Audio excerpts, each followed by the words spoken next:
Butale. Here I am to introduce you about the whole GATE exam subject for all the information technology and computer science students. So heartily welcoming you all, and if you are watching this video right now, you are at the right platform.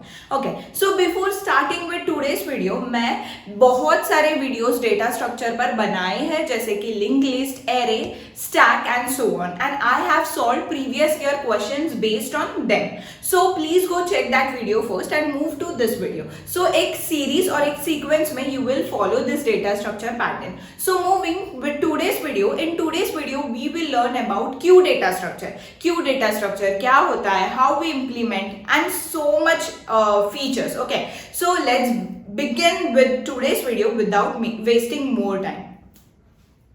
Starting with today's video. So today's video is based on Q data structure. Okay, I know everyone knows basic information about Q data structure, but this whole series is for you to clearing and polishing all your conceptual views. So let's begin with the Q data structure now in polishing manner. Okay, so Q data structure में दो pointers होते हैं, जैसे कि आपको पता होगा कि फ्रंट पॉइंटर और रेयर पॉइंटर होता है. Front pointer is used to delete the element from the queue. What do front pointer do? Is to delete the element from the queue, and rear pointer is used to insert the element in the queue. So how the Q data structure is? If I maintained my Q data structure, the Q data structure, there are two pointers, that is front and the rear pointer. Okay, so what does front pointer do? Front pointer is used to delete the element from the queue. Okay, and the rear pointer is to insert the element from the queue. Okay, so ये तो basic सबको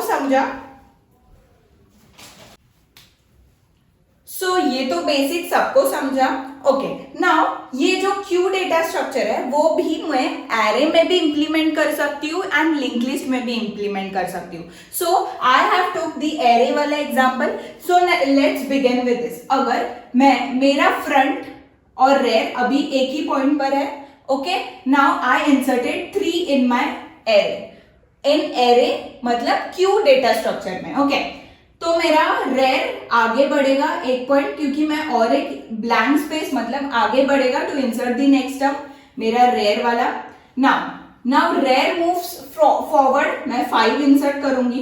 again my rear moves forward, मैं 6 insert करूंगी. Again my rear moves forward, मैं 10 insert करूंगी. ऐसे मैं आगे बढ़ते जाऊंगी and I will insert the element. Okay, so what do front do? अभी फ्रंट मेरा हमेशा हेड पर पॉइंट होता है. Okay, the first element. तो Q, what does Q basic meaning says कि मैं जैसे स्टैक में पहले लास्ट जो जाता था उसको निकालती थी, तो यहाँ क्या हो रहा है, यहाँ मेरा फ्रंट तो फर्स्ट एलिमेंट पर है, जो मेरा फर्स्ट एंटर हुआ था उसके ऊपर ही है. मतलब फ्रंट मेरा क्या करेगा, फर्स्ट इन फर्स्ट आउट, मतलब जो मेरा फर्स्ट एलिमेंट है उसको ही हटाएगा, then it will move to the next term. So मेरा फ्रंट 3 को पहले हटाएगा, then it will move forward, then वो 5 को हटाएगा, then it will move forward, then it 6 को हटाएगा and so on. Understood the basic nature of queue data structure कि मेरा queue data structure what it use mechanism, that is first in first out.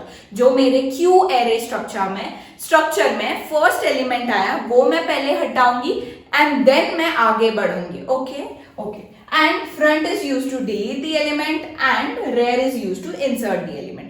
Now we will see कि कैसे underflow and overflow या मैं कैसे insert करूंगी और remove करूंगी, उसके बारे में we will get in more detail.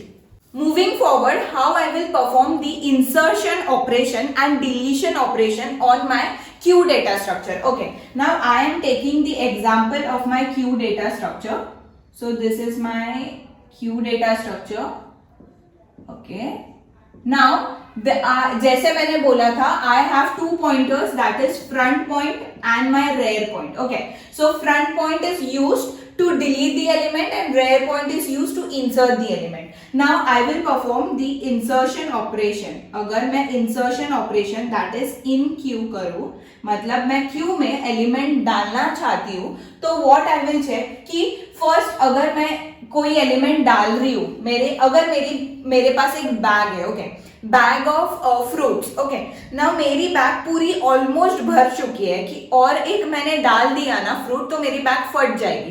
तो फर्स्ट आई विल चेक कि मेरी बैग कितनी भरी हुई है. अगर मेरी बैग पूरी भरी हुई है और मैं फ्रूट डालूं तो वो ओवरफ्लो हो जाएगा. तो I have to check the condition कि मेरे बैग में मैं बराबर उतने ही फ्रूट डालूं, उतने मेरी बैग की कैपेसिटी है. तो what will be my capacity of the array, that is if my rear pointer is equal to. Now how I will check कि मेरी कैपेसिटी इतनी है एंड मुझे पूरी कैपेसिटी की इतना ही मेजर करना है. तो अगर ये मेरा एरे है तो ये मेरा लोअर बाउंड होगा एरे का, क्यू एरे का, और ये मेरा अपर बाउंड होगा क्यू का. ओके, ये मेरा एरे दिया है क्यू डेटा स्ट्रक्चर का. अगर मुझे चेक करना है कि कितनी मेरी कैपेसिटी है क्यू की, तो ये मेरी लोअर बाउंड है और ये मेरा अपर बाउंड है. तो जब भी if rear is equal to upper bound plus 1, मतलब अपर बाउंड क्रॉस करके आगे गया मेरा रेयर, आगे गया, तो I will print that Q is overflow. Okay, मतलब ओवरफ्लो ऑकर हो चुका है. ओके, नाउ एल्स अगर मेरे क्यू में प्लेस है, जैसे कि मैंने एलिमेंट डाले नहीं है, मतलब जगह है मेरे क्यू में, तो मैं पहले अगर 3 डालू, then I will move forward, मैं 5 डालू, then I will move my rear pointer forward, then मैं 10 डालू, then again I will move my rear pointer forward, I will put 15. तो जैसे मैं डालू, तो अगर मैं पहले चेक करूंगी कि अगर मेरे को आगे अभी डालना है, ओके, तो I will check, first I will check कि if the condition is true और या फॉल्स. तो अगर मुझे कोई इंसर्ट करना है तो first I will check that my rear pointer upper bound के आगे जा रहा है, नहीं जा रहा है, मेरे रेंज में है या कैपेसिटी में है, तो मैं ये वाला प्रिंट नहीं करूंगी. एल्स मैं क्या प्रिंट करूंगी, दैट इज मेरा ए ऑफ जो मेरा आर है वो मेरा एक्स होगा और r is equal to r plus 1. मतलब जो मेरा r की वैल्यू है वो मैं एरे में पुट करना चाहती हूँ, वो मेरी x की वैल्यू, मतलब यहां मैं डालूंगी, ये ब्लॉक में मैं डालूंगी, and then I will move my rear pointer forward. Understood? This is how I prepare how I make my insertion operation. Moving forward to my deletion operation. Okay, अगर deletion, that is DQ operation. Okay, so DQ operation में जैसे अगर मुझे कोई element delete करना है मेरे Q का, तो फर्स्ट आई विल चेक कि मेरे बैग में एलिमेंट है, मतलब अगर मेरे बैग में फ्रूट्स है, जैसे मैंने एग्जांपल दिया था, मैं वो फ्रूट्स एक एक फ्रूट एक पीपल को डिस्ट्रीब्यूट कर रही हूँ. ओके, नाउ आई गॉट पूरा एम्प्टी वाला बैग, और एक जन आया, एक कस्टमर आया, और मुझे वो देखना है कि मेरे बैग में फ्रूट है या नहीं. अगर मेरे बैग में फ्रूट नहीं है तो मैं कस्टमर को फ्रूट कैसे दे सकती हूँ? ऑब्वियसली मैं मेरे बैग से फ्रूट नहीं दे सकती, क्योंकि मेरे बैग के पूरे फ्रूट्स खत्म हो चुके हैं. तो अगर यहाँ एक भी एलिमेंट नहीं प्रेजेंट होता, अगर यहाँ एक भी एलिमेंट प्रेजेंट नहीं होता, दैट इज ओके. सो अगर मेरे पास एक भी एलिमेंट प्रेजेंट नहीं होता, मतलब मेरा पूरा क्यू पूरा एम्प्टी है, that is if my front is equal to rear, then print underflow has occurred. Underflow मतलब एक भी फ्रूट नहीं है मेरे बैग में या एक भी एलिमेंट नहीं है मेरे क्यू में to perform delete operation. Else I will delete that x is equal to a of f and f is equal to f plus 1. Understood? So this is my condition for the delete operation and this is the condition for the insertion operation. Okay. So delete operation समझा, अगर ये 5 है, ये 3 है, ये 2 है, ये 1 है और ये 0 है. Okay. तो ये मेरा रेयर आगे जाएगा, जैसे मैं इंसर्ट करूंगी मतलब मेरा रेयर यहाँ था, अभी और एक आगे बढ़ेगा, दैट इज यहाँ. नाउ डिलीट ऑपरेशन में मैं F मतलब मेरा आगे बढ़ाऊंगी और ये डिलीट करूंगी, फिर से मेरा F आगे आएगा, ये डिलीट होगा, फिर से मेरा F आगे आएगा, ये डिलीट होगा. Okay, so this is how I prepare my insertion and deletion operation over my cube. Now moving forward कि व्हाई कॉम्पैक्शन ऑपरेशन में यूज नहीं कर सकती हूँ या क्या डिसएडवांटेज होगा मेरे क्यू में व्हाइल डिलीटिंग या inserting the element. Let's start with that. Moving forward, अगर मैं मेरा अभी अगेन क्यू बना रही हूं, just to explain you very important thing कि ये क्यू डेटा स्ट्रक्चर में. ओके, नाउ ये मेरे ब्लॉक्स है जहां मैं एलिमेंट को पुट करूंगी and there is 2 pointers, that is first is my front and this is my rear pointer. Okay, now moving forward, जब भी मैं इंसर्ट करती हूं तब व्हाट आई डू, तब I will move my rear pointer forward. ये मेरा rear pointer आगे जाएगा बिकॉज मैंने यहां 5 एलिमेंट इंसर्ट किया है. ओके, नाउ अगेन अगर मैं यहां 3 इंसर्ट करती हूं तो अगेन मेरा रेयर पॉइंटर आगे जाएगा. Okay, and here gives me 10. Okay, अगर मैं अगेन 10 इंसर्ट करती हूँ तो मेरा आगे जाएगा मेरा रेयर पॉइंटर एंड अगेन मैं अभी 15 इंसर्ट करती हूँ तो अगेन मेरा आगे जाएगा रेयर पॉइंटर. अगेन मैं 16 इंसर्ट करती हूँ, अगेन मेरा रेयर पॉइंटर आगे जाएगा. मतलब व्हाट यू अंडरस्टैंड, जैसे मैं एलिमेंट इंसर्ट करते जाती हूँ मेरे क्यू डेटा स्ट्रक्चर में, वैसे मेरा रेयर पॉइंटर आगे बढ़ता जाता है. Okay, now what is the problem here faced by the queue data structure. अगर मैं अभी कहूँ कि मुझे ये मेरा फर्स्ट एलिमेंट डिलीट करना है तो मैं क्या करूंगी, मेरा फ्रंट पॉइंटर आगे बढ़ाऊंगी at the second place. Okay, ये मेरा फ्रंट पॉइंटर होगा. ओके, ना I will write down. Okay, अगर मेरा फ्रंट पॉइंटर यहां था, I am deleting this 5 now, तो मेरा अभी फ्रंट पॉइंटर आगे बढ़ेगा. ओके, बराबर, और 3 पर जाएगा. अगेन मुझे ये 3 डिलीट करना है तो मैं ये डिलीट करूंगी और अगेन मेरा फ्रंट पॉइंटर आगे बढ़ेगा एंड ये 10 पर जाएगा. अगेन मुझे 10 डिलीट करना है तो मैं डिलीट करूंगी और ये मेरा फ्रंट पॉइंटर आगे बढ़ा 15 पर. Okay, now I have deleted 5, 3 और 10. ओके, नाउ अगेन मैं इंसर्ट करती हूं मेरे एलिमेंट्स, दैट इज मैं 17 इंसर्ट करती हूं. अगेन मेरा रेयर पॉइंटर आगे बढ़ेगा. अगेन मैं 19 इंसर्ट करती हूँ, अगेन मेरा रेयर पॉइंटर आगे बढ़ेगा. अगेन मैं 20 इंसर्ट करती हूँ, अगेन मेरा रेयर पॉइंटर आगे बढ़ेगा and it will B 25 and again मेरा बढ़ेगा and it will B overflow condition. Okay, अभी और डेटा या और एलिमेंट्स नहीं जाएंगे मेरे डेटा पर क्योंकि मेरा रेयर पॉइंटर अभी अपर बाउंड के आगे चला गया.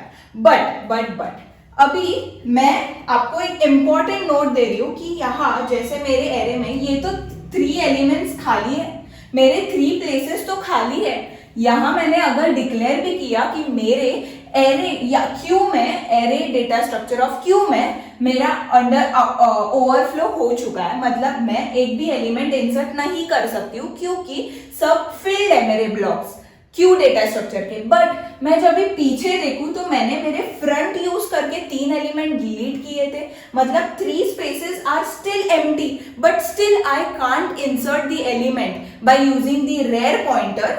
मैं इंसर्ट नहीं कर सकती, मतलब there is the waste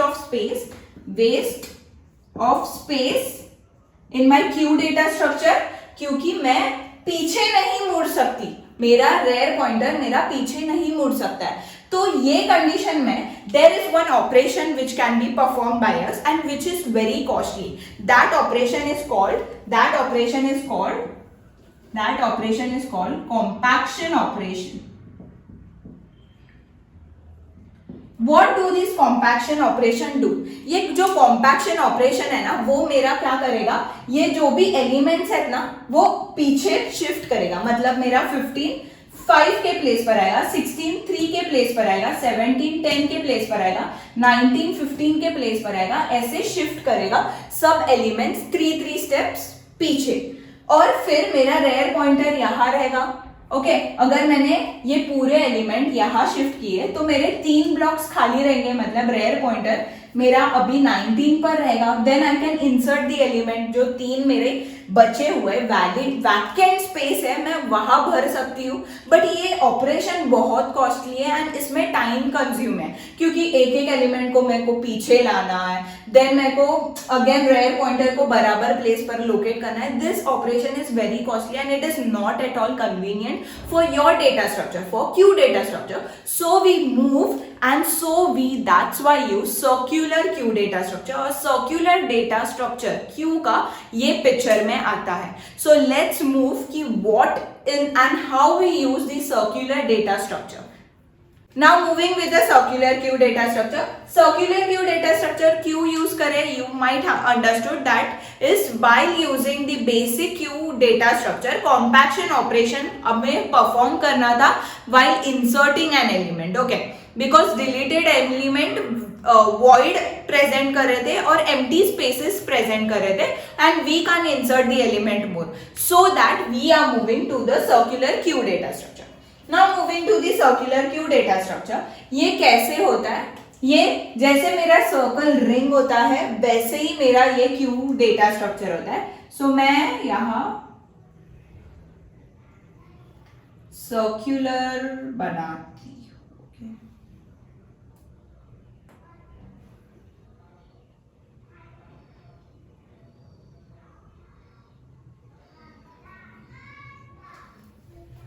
Okay. So this is my circular data structure.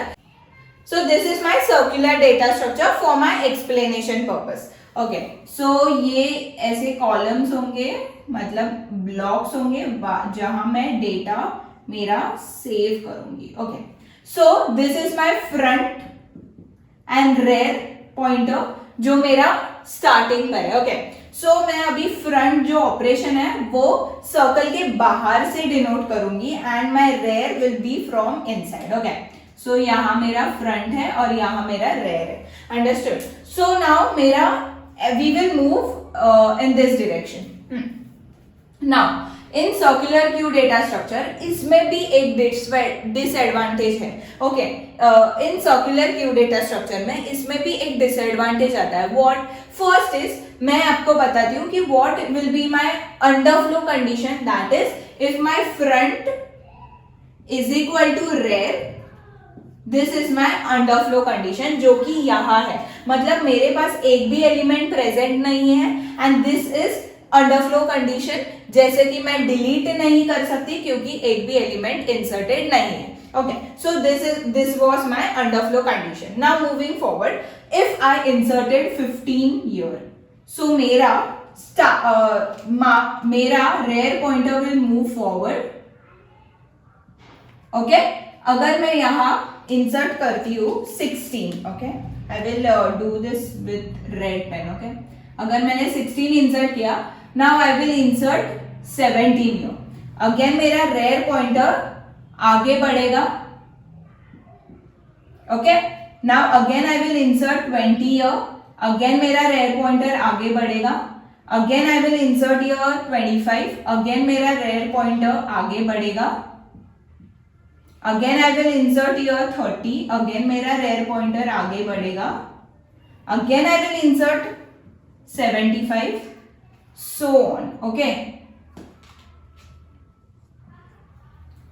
now I think आपको समझ आया रहेगा कि how to insert the element. Okay अगर मैंने यहाँ 100 इंसर्ट किया और यहाँ 101, नाउ यू कैन सी कि यहाँ से मतलब जैसे मैं इंसर्ट करते जाती हूँ मेरा रेयर पॉइंटर आगे बढ़ रहा है, मतलब इन दिस डायरेक्शन, और अभी मेरा 1001 इंसर्ट होने के बाद मतलब मेरा पूरा सर्कुलर क्यू पूरा फिल्ड अप होने के बाद मेरा रेयर पॉइंटर फिर से फर्स्ट प्लेस पर आएगा, that is it will be in the 16, जहां मैंने फर्स्ट एलिमेंट इंसर्ट किया था वो प्लेस पर आ चुका है. Now what is the problem here, you can see that is, जब भी मैंने बोला था कि front is equal to rear, जब भी मैंने आपको स्टार्टिंग में दिखाया कोई भी एलिमेंट भरा हुआ नहीं था, वो मेरा अंडरफ्लो कंडिशन कहलाया था. बट अभी इथे तर सगळेच भरलेत elements. what I will do यहाँ भी what the condition is, what is the condition, that is if front is equal to rare, then this create overflow condition also. मतलब यहाँ अंडरफ्लो का कंडीशन भी सेम है और ओवरफ्लो का condition भी सेम है. Then how I will justify in my problem कि कब मैं अंडरफ्लो कंडीशन लूं और कब मैं ओवरफ्लो कंडीशन लूं. So we go with a new concept, with a new statement, that is कि मैं जब भी रेयर को पहुंचूंगी, ओके, जब भी मैं यहां पहुंची, okay, so I will draw this in this side. Okay, now मैं अभी एक क्यू डेटा स्ट्रक्चर में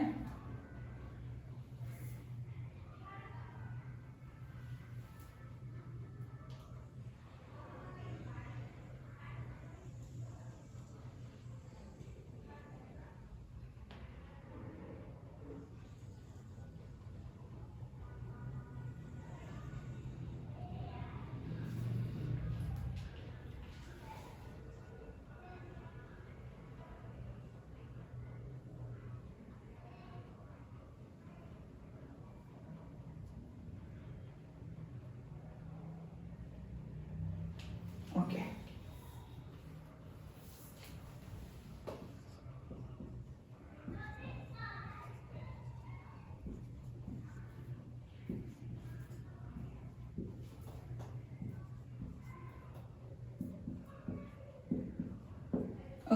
सो मैंने ये ही डायग्राम यहाँ for your better understanding I have drawn it. So अगर मेरा फ्रंट पॉइंटर और रेयर पॉइंटर एक ही साथ आ रहा है एंड दिस शोज दैट मेरा अंडरफ्लो और ओवरफ्लो का कंडीशन सेम है, तो what will the concept comes कि मेरा जो अंडरफ्लो का कंडीशन था वो सेम रहेगा.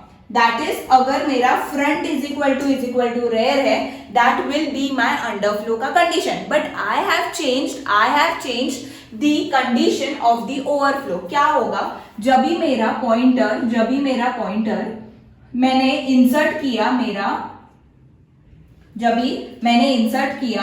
100 और मेरी पॉइंटर जब भी R को पहुंची, मतलब 101 मैं इंसर्ट करने से पहले, मतलब 101 मुझे इंसर्ट करना है, बट इसके पहले मैं 101 इंसर्ट ही ना करूं तो मतलब एक स्पेस मैं ब्लैंक छोड़ू. In compaction operation, I was leaving so much void spaces. Okay, अगर मैं 5 एलिमेंट डिलीट कर सकती थी और ओवरफ्लो होता तो 5 के 5 एम्प्टी रहते, बराबर. यहाँ मैं सिर्फ एक ब्लॉक मेरा खाली छोड़ रही हूँ, तो there is nothing in loss. Okay, so यार एक ही ब्लॉक मैं खाली छोड़ रही हूँ, मतलब एक ब्लॉक का लॉस है मेरा. सो ये नेग्लिजिबल लॉस है. So what I will state कि जब भी मेरा R+1 mod size of my array, मतलब जो मेरे एरे की या मेरे क्यू की जो साइज है, size n of queue is equal to 4. जब भी मैं एक स्पेस छोड़ूंगी और जब भी मेरा एरे यहां तक पहुंच जाएगा, R यहां तक पहुंच जाएगा, तभी मैं क्या करूंगी, आई विल एग्जीक्यूट दिस और मेरा एक स्पेस खाली रह जाएगा and I will state that this is my overflow condition.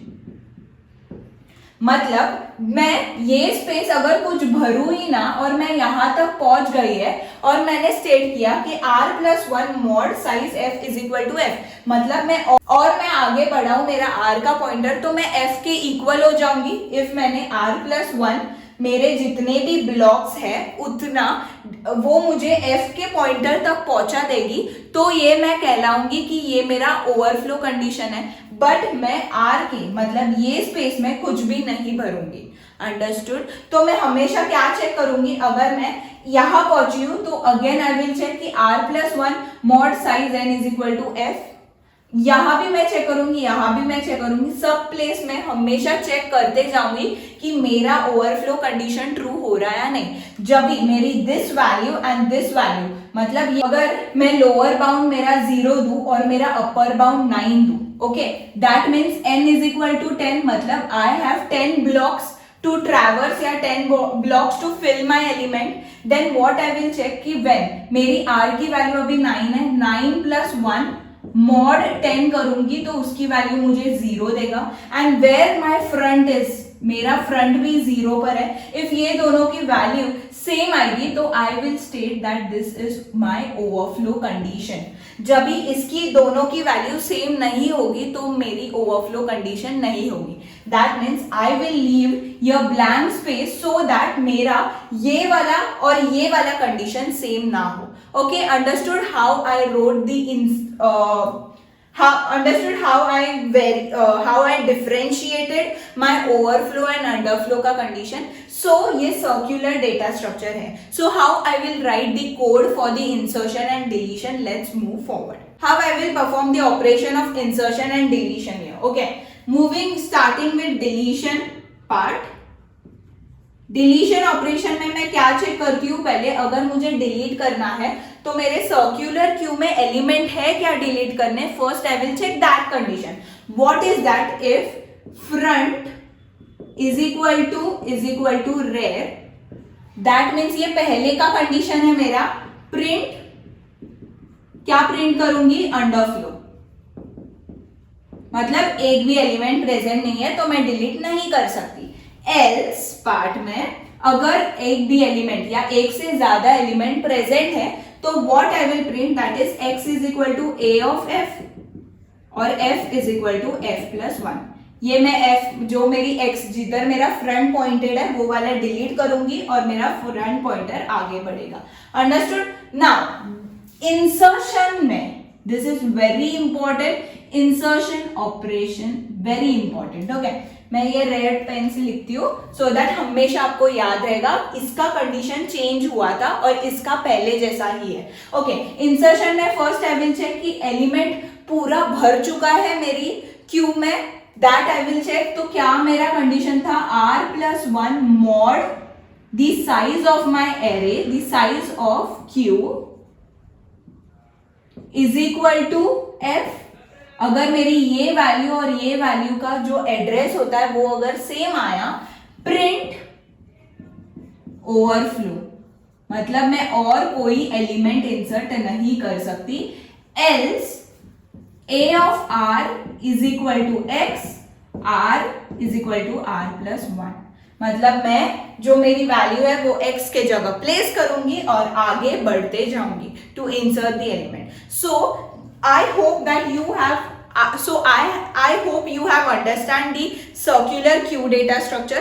So that's it for today's video. मैंने आपको queue data structure के बारे में पढ़ाया and queue data structure का compaction operation की वजह से what are the disadvantage and we will move to the circular queue ये पढ़ाया। In the next topic I will teach you what is DQ and priority queue. So ये जो concept है ये बहुत easy है and very easy to understand. So ये two parts जो DQ के है and priority queue we will learn in the next chapter. So I hope you enjoyed this video. कोई भी डिफिकल्टी होगा प्लीज कमेंट बिलो या mail me so that I will understand what is your query and I hope you are enjoying this video and the most important thing, जैसे मैं video डालूंगी वो आपको समझ में कैसे आएगा। So you have to like share and subscribe to my channel so that ऐश्वर्या पॉपअप होगी कि कोई तो नया वीडियो डाला है which will be very beneficial you for sure. So I hope you enjoyed my today's video and welcome to my channel anytime. जब भी आपको बेनिफिट होगा या आपको कुछ नॉलेज लेना है, you can visit my channel. That's it for today's. Bye bye.